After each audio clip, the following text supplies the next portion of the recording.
quantas mulheres precisaram ser chatas, entre aspas, para poder hoje a gente estar aqui conversando sobre isso. Na hora que um homem conseguir, diante de outro homem, não diante de nós, diante de outro homem nos defender, aí a gente começa a progredir um pouquinho. A arte povoa a solidão da gente. Olá, sejam todos e todas muito bem-vindas. Eu sou Ana Cristina Blasi, sou desembargadora, ouvidora do Tribunal Regional Federal da 4ª Região, e este é o Ouvicast, o podcast da Ouvidoria da Mulher e da Antidiscriminação do Tribunal Regional Federal da 4ª Região. Hoje, para nós, é um dia muito especial, dia em que inauguramos esse espaço, oficialmente, o estúdio do Tribunal, uma ferramenta muito importante para qualificar a nossa produção audiovisual. Para quem nos acompanha, já sabe que o nosso Ouvicast sempre traz temas muito atuais sobre questões jurídicas, sociais, comportamentos, sempre envolvendo o universo feminino. E hoje, para dar um brilho especial a essa inauguração e ao início da 2ª temporada do nosso Ouvicast, nós conversamos com a escritora que transforma palavras em caminhos, Marta Medeiros. Seja muitíssimo bem-vinda, Marta, a esse espaço. Muito obrigada, Ana. Estou emocionada de estar aqui e eu espero corresponder à expectativa. Adorei a apresentação. Vamos lá. É uma honra enorme para nós recebê-la. E também eu queria dar as boas-vindas às nossas convidadas que estão aqui hoje, especialmente para esse dia festivo. Mulheres que se dedicam a melhorar a vida de outras mulheres. Então, eu me refiro aqui, inicialmente, à desembargadora Jane Vidal, que é ouvidora da mulher do Tribunal de Justiça do Rio Grande do Sul. Jane, seja muito bem-vinda, minha amiga querida. Também a procuradora de Justiça, doutora Denise Vilela, ouvidora da mulher do Ministério Público Estadual do Estado do Rio Grande do Sul. Seja muito bem-vinda. E a minha queridíssima amiga, juíza federal Marina Vasques Duarte, ouvidora da mulher da Justiça Federal do Rio Grande do Sul, além das assessoras aqui presentes e todos que estão aqui, muito obrigada pela presença. Antes de mais nada, é importante contextualizar quem é Marta Medeiros. Sim. Para aqueles que não conhecem, acredito que não haja quem não conheça Marta Medeiros, mas a Marta Medeiros é uma das maiores cronistas brasileiras, expoente no Brasil e fora dele, publicou várias obras, Divã, Doidas e Santas, Feliz por Nada, e seus livros já ultrapassam a marca de 1 milhão de exemplares vendidos, além de ser colunista do Globo e da Zero Hora há mais de 40 anos. Não é isso, Marta? Isso. Hoje é o dia que nós comemoramos o Dia do Livro. Então, eu preciso te perguntar. Vamos começar as nossas perguntas. O que te levou a escrever, Marta? E em que momento tu percebeste que a escrita poderia impactar a vida de outras mulheres?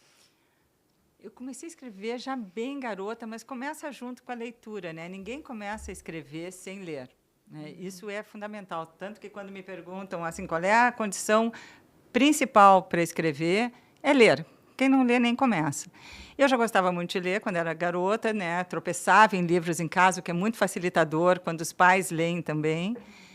E assim, eu sempre brinco dizendo assim, eu escrevo porque eu não sei cantar, porque eu não sei atuar, porque eu não sei, sabe, dançar, enfim, não sei tocar música. Foi a minha forma de expressão. Eu acredito que todos nós tenhamos um modo de se expressar que foge um pouquinho do nosso dia a dia banal, vamos dizer assim, né? A gente conversa com as pessoas e tal, mas existe um universo dentro de nós que, às vezes, é secreto até para nós mesmos, e a gente tem que colocar isso, de alguma forma, né, para fora. E eu descobri que não, vai ser escrevendo que eu vou conseguir traduzir um pouco desse meu mundo secreto e tentar visualizá-lo através da palavra. E eu escrevia diários, que, na época que eu era garota, não existia rede social, não existia nada disso. Escrevia muito em cadernos, e é uma contradição, porque hoje em dia todo mundo quer mostrar tudo que escreve, né? Eu não, para mim aquilo era, né, não podia ninguém ver, era o meu mundo muito íntimo.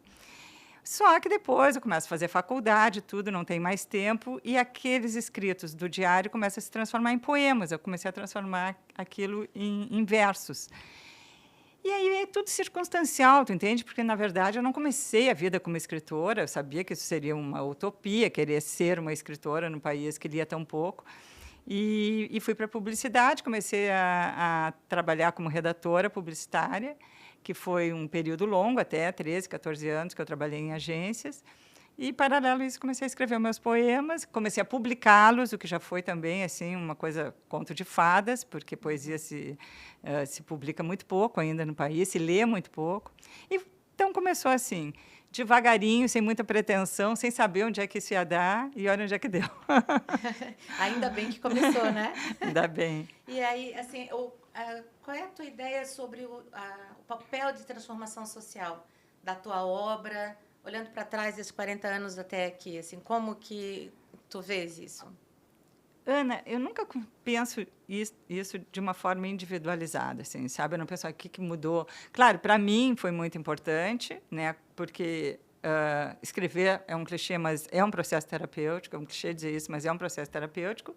E claro, no momento que tu faz diferença na vida das pessoas e tu faz, né? Tu nem nota isso, tu vai descobrindo, né? No decorrer da tua carreira.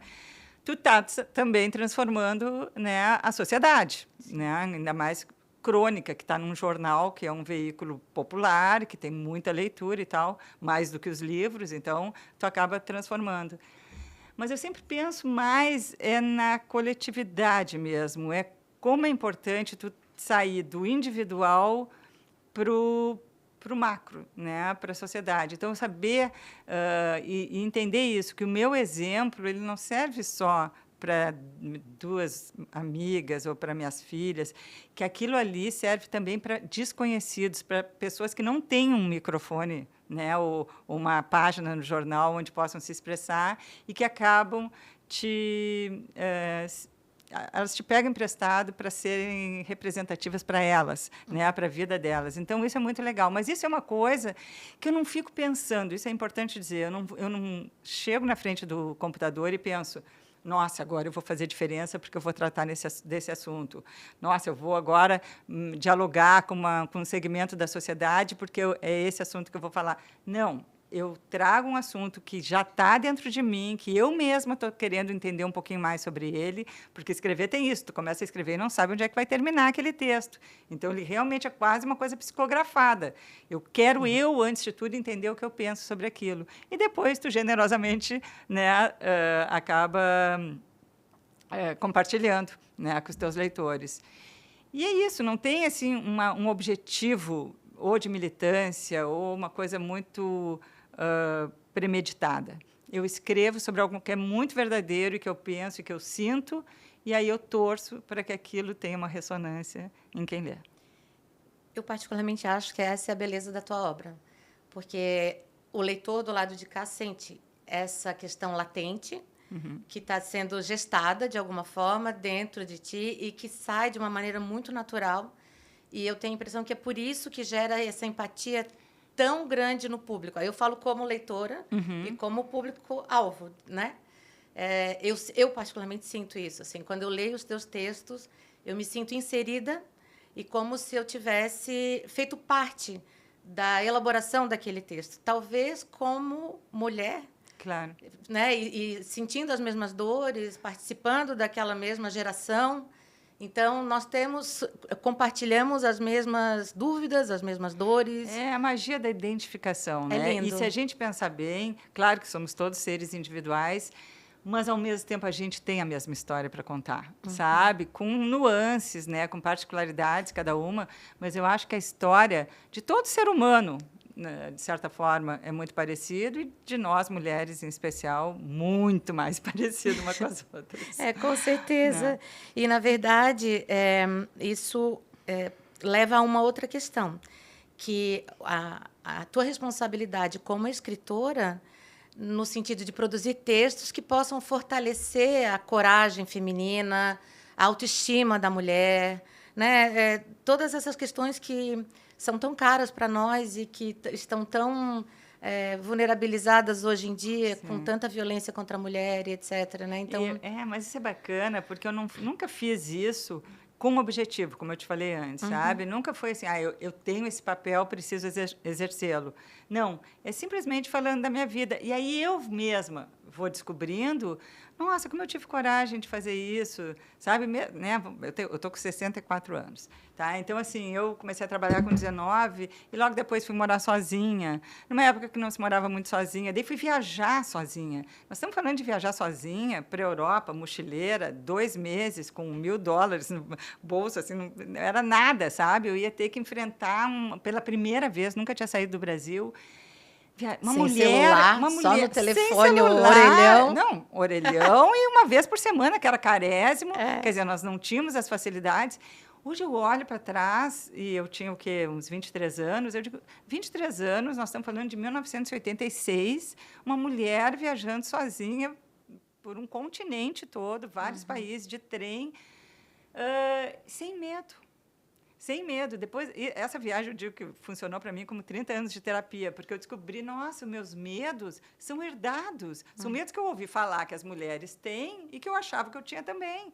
E daí, quando tu começa a descobrir a tua própria história, que tu não está mais reproduzindo aquilo que tu ouviu, mas tu faz a tua própria história e descobre que não, as coisas não precisam ser nem tão trágicas ou nem tão fáceis. Quer dizer, daí vai depender das coisas que tu vai viver.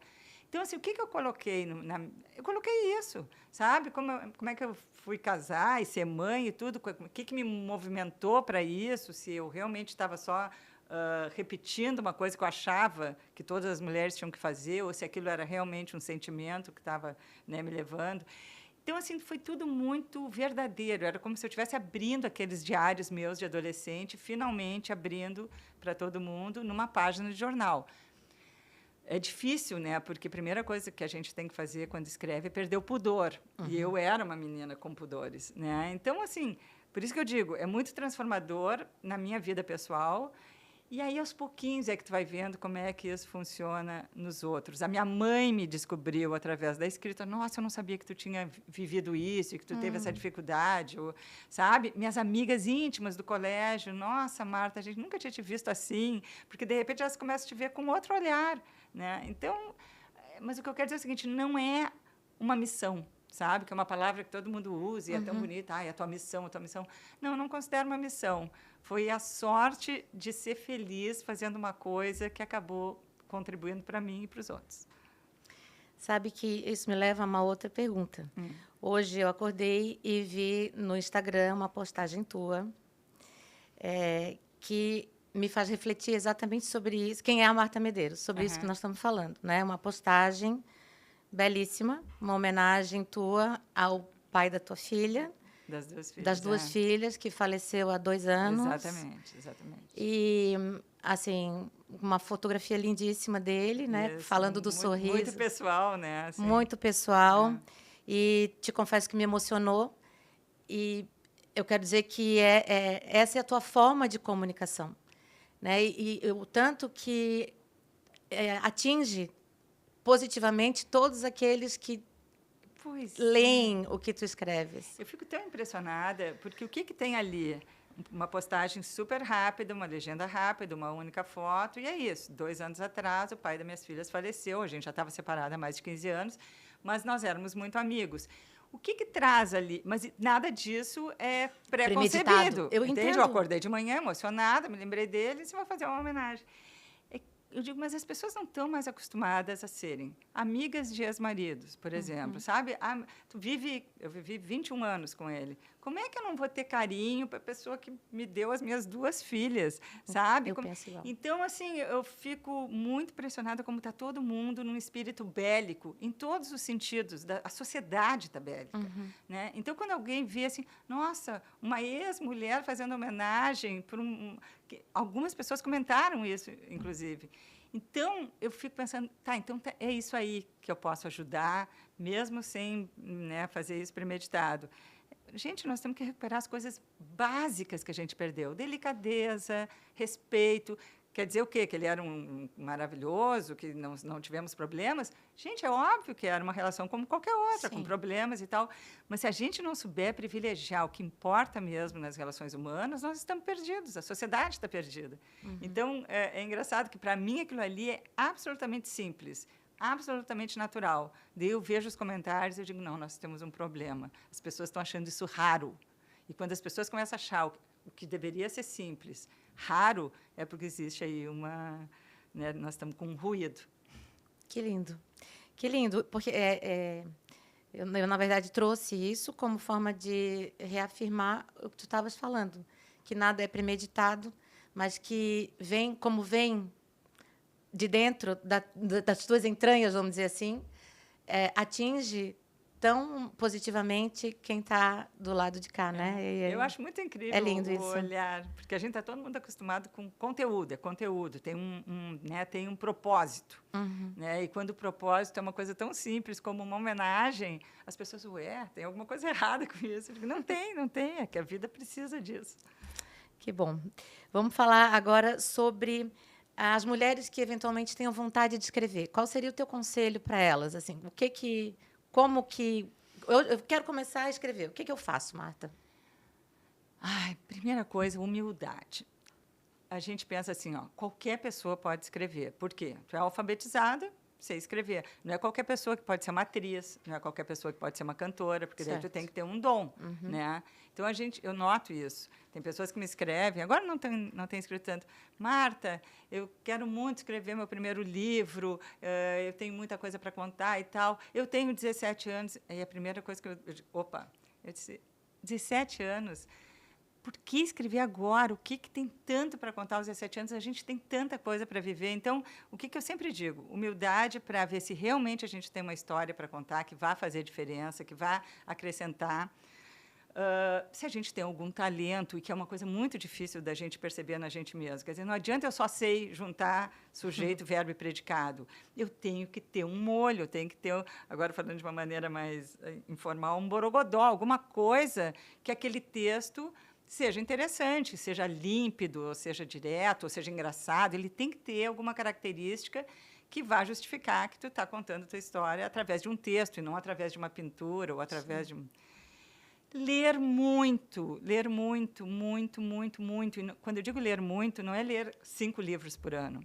É realmente emendar um livro no outro, que nem aqueles viciados em cigarro, que já acende o outro cigarro naquele que estava aceso, sabe? Eu termino um livro de manhã e eu, de noite, estou começando outro. Às vezes dou uma paradinha de tarde e estou começando já outro. E autores variados, clássicos, novidades.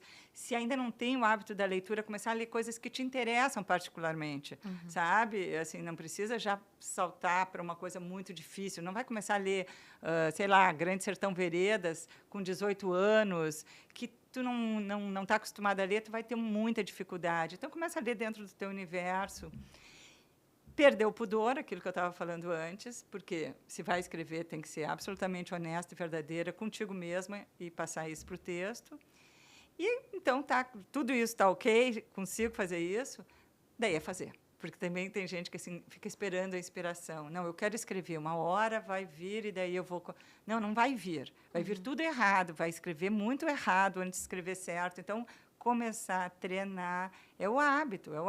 Quanto mais tu escrever, melhor tu vai escrever, sabe? Eu estou nessa jornada, 40 anos de literatura, se pegar meu primeiro texto e meu texto agora, existe uma diferença enorme, enorme. Maturidade, o hábito, né?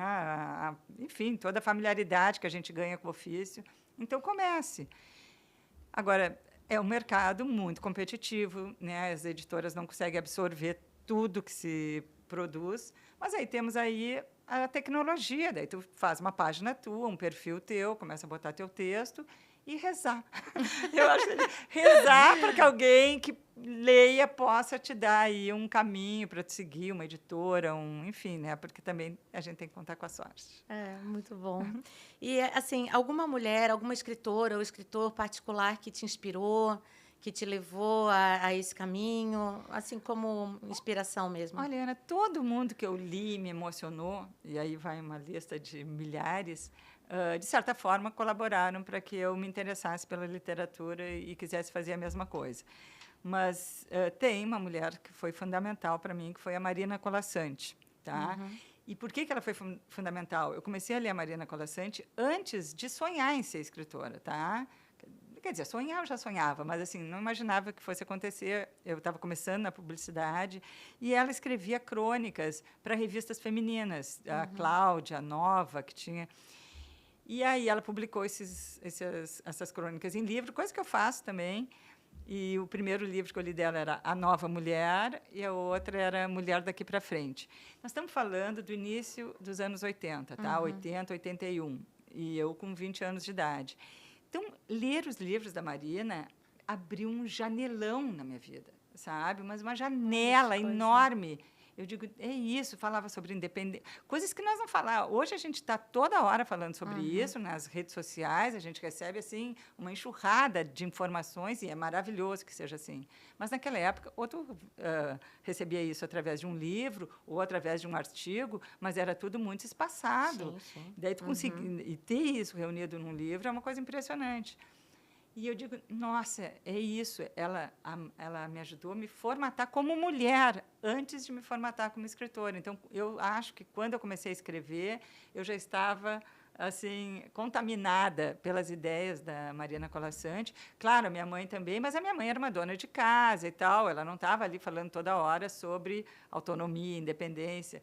Mas, então, vir de fora aquilo e tu te identificar e dizer, não é essa mulher que eu quero ser, é uma coisa muito potente, né? Muito poderosa. Então, assim, para dizer um nome, seria a Mariana Colasanti. E depois vieram tantas outras. Que lindo, né? Como quando a gente tem uma inspiração e o mais assim. legal é que um dia eu pude dizer isso para ela. A Marina eu... já faleceu, um dia eu encontrei ela num evento literário e disse, Marina, daí contei toda essa história para ela.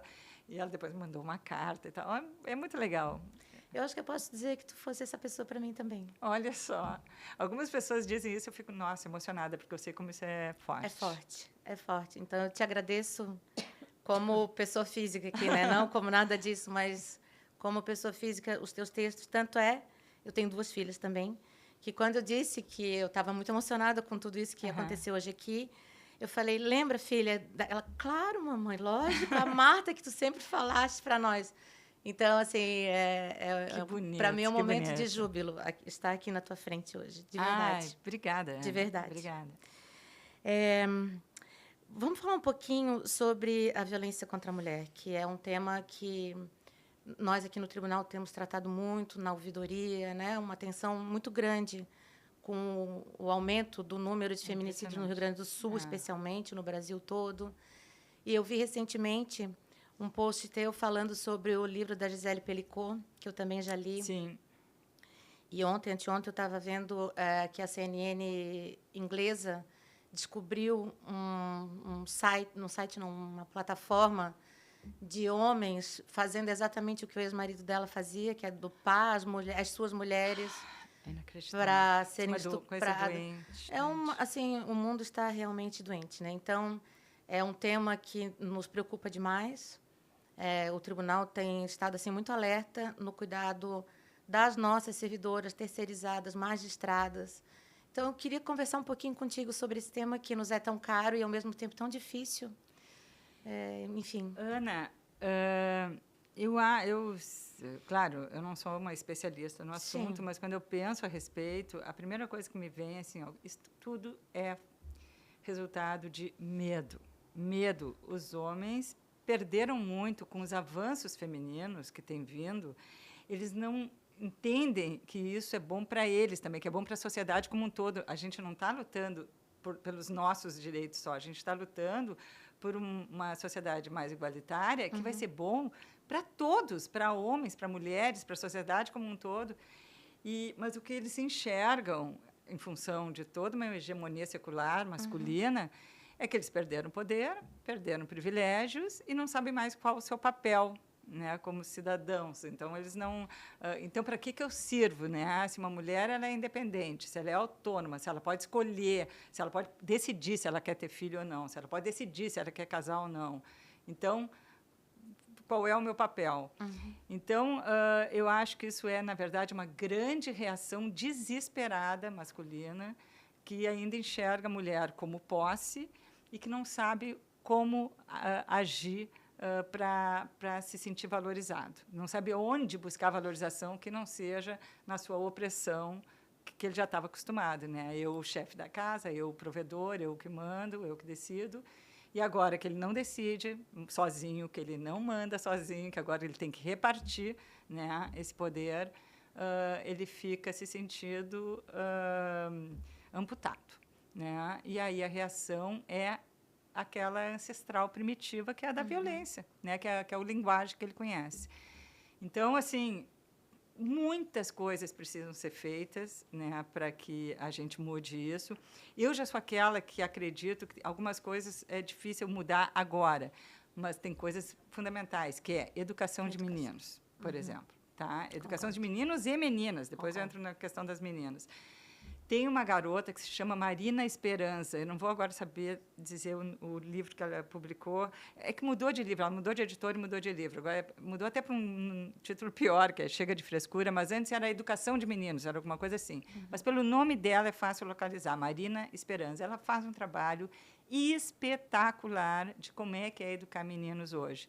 E eu sei que é difícil, porque quando a gente tem a cultura dentro da gente, tantos anos, já vem de avós, já vem de pais, a gente pode acabar caindo em certos vícios, né? Tu tem ali mãe de um casal e poder dizer para uma menina, vem me ajudar a tirar a mesa, e o menino pode sair para jogar futebol, porque a gente acha que cada um...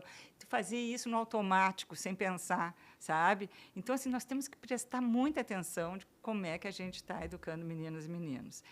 A questão das meninas também é fundamental, porque a gente foi acostumada a ser criada com a ideia de que um homem é que nos valida na sociedade, né? Que a mulher que não tem um relacionamento... Isso tudo que eu estou falando me soa assim, a naftalina, assunto mofado. Mas, quando a gente vê os resultados do feminicídio, a gente vê que não está tão velho esse assunto. Concordo. Né? Que ainda a gente precisa falar muito sobre isso. Então, assim, as meninas ainda vinham com essa ideia de que o grande dia da tua vida qual é? O dia que tu vai casar. Claro. Não é o dia que tu te forma. Né? Por que a gente não fala? Qual é o grande dia de uma mulher? O dia que ela se forma. O dia que ela consegue o primeiro emprego. Não, nunca é isso. Qual é o grande dia da mulher? O dia que ela casa. O segundo, o dia que ela engravida. Nossa, sabe? Não que isso não seja importante, mas a gente tem que começar a horizontalizar essas questões e não verticalizar como não, é o amor acima de tudo, é isso que vai fazer com que eu seja uma mulher de verdade e depois vem o resto, sabe? Como se isso fosse só um bônus depois que tu conseguiu o prêmio maior, o marido, sabe?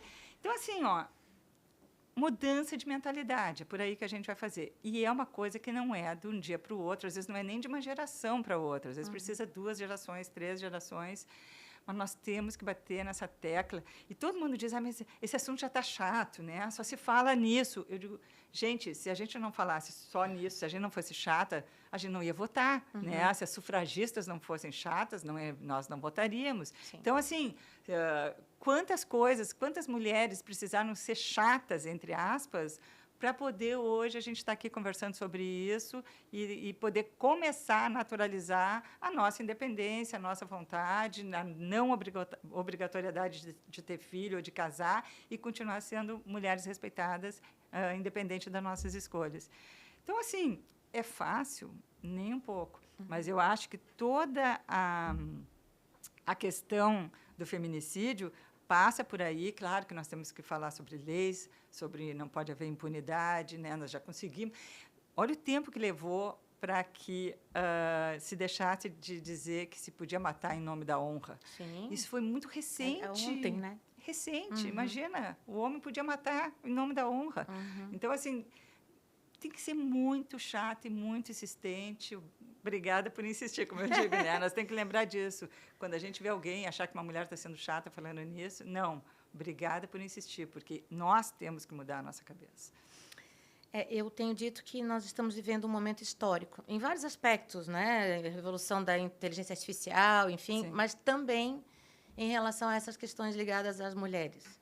E eu digo isso assim por experiência que até mesmo no próprio tribunal, da importância do letramento, que é isso que tu estás falando. A gente começa trazendo esse assunto e de início, é uma resistência. Né? Ai, lá vem de novo, falar de mulher, que coisa chata. Aí eu percebo que tanto mulheres quanto homens começam a perceber a importância de se falar sobre isso, porque os homens são pais de meninas e têm as suas mulheres, enfim. Então, aos poucos, a gente vai quebrando essa resistência e esse gelo, mas tem que falar. E é bem aos poucos. E tem isso também, tu conversa com o teu namorado, amigo, parente, e eles todos concordam com a gente. Não, vocês estão certas, eu estou repensando e tudo. Eles saem entre eles e as piadinhas são as mesmas, Sim. sabe? As piadas sobre a menina, que não sei o quê, aquela ali, do jeito que ela está vestida, aquela ali deve dar para todo mundo. E daí começam os preconceitos a se manterem, né? Então, assim, na hora que um homem conseguir, diante de outro homem, não diante de nós, diante de outro homem nos defender, aí a gente começa a progredir um pouquinho, sabe? Daí a gente começa a mudar uma cultura. Mudar a cultura é a coisa mais difícil do mundo. E é isso que nós precisamos, mudar cultura. E, por parte das mulheres, que eu acho que nós fazemos parte dessa revolução também, não adianta só jogar tudo no colo deles, é a gente parar de achar que a gente só tem valor se tiver um homem, se tiver casada, se tiver um relacionamento. Na hora que, isso tem que ser verdadeiro, não é só botar no Instagram, olha aí. Não, isso tem que estar internalizado dentro da gente. Eu tenho valor independente se eu estou solteira, casada. Não é fácil, porque a gente vem aí de um tsunami de preconceitos, né, e de ideias prontas, que agora acabar essas ideias e substituí-las por uma ideia nova de independência, de realização feminina, isso é muito difícil. É ter a ideia de que a gente não precisa do príncipe encantado, né? Não. Porque o príncipe encantado pode ser uma furada. E aí tu bota para dentro de casa um cara que é meia boca, mas como tu já está sozinha há muito tempo, e tu já está cheia de estar sozinha, não, ele é meia boca, mas tudo bem, ele é bonitinho, e ele é queridinho, e não sei o quê. E quando vê, tu está engalfinhada ali numa situação super complicada, de abuso, né, físico e moral, e aí tu não consegue sair se tu não tiver... Aí a coisa mais importante, agora eu ia falar nisso, independência financeira, que é a questão principal que uma mulher precisa, antes de qualquer outra coisa. Independência financeira. É só assim que ela vai conseguir dizer não, que ela vai conseguir mandar um cara embora, que ela vai conseguir manter a vida dela, sabe? Então, eu sei que é difícil, independência financeira, né? A gente sabe o quanto a gente batalha para isso, mas eu acho que tem que ser o valor principal. Teve uma filha menina, sai da maternidade, já diz para ela, mesmo que ela não entenda. Independência financeira, minha filha, primeira coisa, tá? Porque, eu fazia isso com as minhas, elas dizem, meu Deus, eu acho que foi a única mas que é fez. o nosso alvará de soltura. É o nosso alvará de soltura. Se a gente ficar dependendo de homens... Ou depender, esses homens não precisam ser só maridos, né? Pode ser irmão, pode ser pai. Aí a gente nunca vai conseguir fazer o que a gente quer de verdade. Que lindo, Marta. Se tu tivesse que escrever hoje, agora, se Marta escreve aqui uma folha de papel, para uma mulher que está passando por uma situação de violência, assim, que já... que difícil. Que difícil. Porque hoje a violência ela não é só física, ela é patrimonial, ela é psicológica, ela é financeira, ela é sutil, muitas vezes muito sutil e difícil de ver. Então, eu acho que esse é o maior desafio que eu tenho encontrado aqui nessas, lidando, né, e ajudando e apoiando e acolhendo essas mulheres que chegam até nós. É isso, assim, ensiná-las a perceber, porque muitas vezes elas estão tão inseridas, porque junto vem o amor pelos filhos, um amor... É uma ideia equivocada de amor. O amor aceita tudo, sabe? Que o amor compensa tudo. Que se tu é amado, tudo bem, é o preço do amor, de repente, tu passar... O que tu vai me perguntar? O que eu diria? Leiam, sabe? Porque não adianta...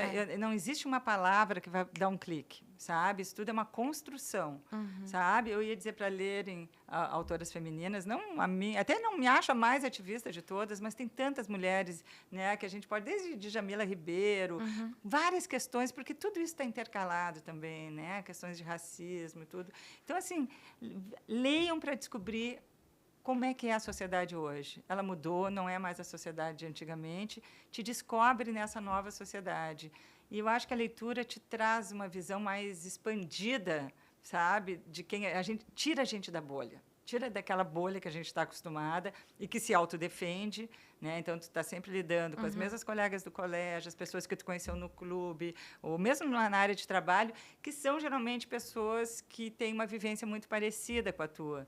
Então, assim, fura essa bolha, vê o que está acontecendo, sabe? Em outros bairros, em outras classes sociais, e como é que isso pode ser, né, assustador, e como é que tu pode, né, aprender através da vivência de outras mulheres. E a leitura faz com que tu enxergue o outro, né? Tu enxerga a experiência do outro mais aprofundada. Por que que livro é tão importante? Porque ele é o último reduto da subjetividade. Hoje está tudo, né, assim, superficial, tudo raso, é só frasezinhas, né, assim, que parece que vão mudar o mundo. Não, o que vai mudar o mundo é o teu mergulho na subjetividade. O que que é isso? É entrar para dentro da vida dos outros e aí, dali, retirar a empatia e o autoconhecimento, né, que a gente precisa. Que lindo. É isso. Para a gente fechar, conversamos bastante. Eu acho que deu para o público conhecer um pouquinho do universo da Marta. Sim. Né? Mas, para a gente fechar, assim, qual é a mensagem que tu gostarias de deixar? Tu não vai fazer isso comigo. Não. Mensagem? Não. Não. Uma mensagem assim, para o público aqui do judiciário, né? Como é que a gente poderia auxiliar as mulheres aqui do judiciário? Talvez, como é que eu poderia ser mais explícita? A buscar a sua voz, a buscar a sua... seja na escrita, seja no trabalho, ou na sua própria vida, né? Ana, eu vou chover no molhado aqui, porque eu não sei, primeiro que eu não conheço bem, né, como é que é esse trabalho. Como qualquer outra, né? Tu sabe que nós estamos muito sozinhas, né? A gente vê isso até em índice, né? Como tem mulheres que moram sozinhas hoje, tudo. Porque ao mesmo tempo que eu defendo que as mulheres não se relacionem só por se relacionar, nós temos que tratar também o efeito colateral de tu não ter um relacionamento, que é tu viver sozinha. Não é fácil. Entende? Não adianta, gente, deixa para lá, né, se valorizem e tal. Sim, só que daí a pessoa se valoriza e tal, mas ela está ali, está viajando sozinha, está morando sozinha. Então, eu acho que o livro, ele povoa a solidão. Tu precisa povoar essa tua solidão de alguma maneira. E por isso que E quando eu falo de livro, eu estou aqui puxando a brasa para o meu lado, mas não é só o livro, a arte. Sim. Nós temos que entender que a arte não é só entretenimento, até é também. Mas a arte é o que vai te preencher como ser humano e vai te dar camadas e mais camadas para tu conseguir avançar na vida se sentindo inteira, sabe, viável para a vida e mais interessante para novos relacionamentos que realmente são satisfatórios. Porque ninguém aqui está querendo fazer apologia da solidão, não. Sim. Dispensa o homem e fica sozinha. Não. Dispensa homens que não te valorizam, que reduzem a tua vida, mas continua interessada no amor, que é uma coisa muito importante. Tem muitos homens legais também e mulheres legais. A gente está falando aqui muito das relações heterossexuais, mas, enfim, né, nós temos que falar de todas as relações. E o grande aliado vai ser a arte, o livro em especial, mas tudo, a música, o teatro, o cinema, a dança, tudo que expande, tudo que mostra para ti que a vida não é só aquilo que a gente enxerga, sabe, numa primeira dimensão. Porque senão a vida não vale a pena.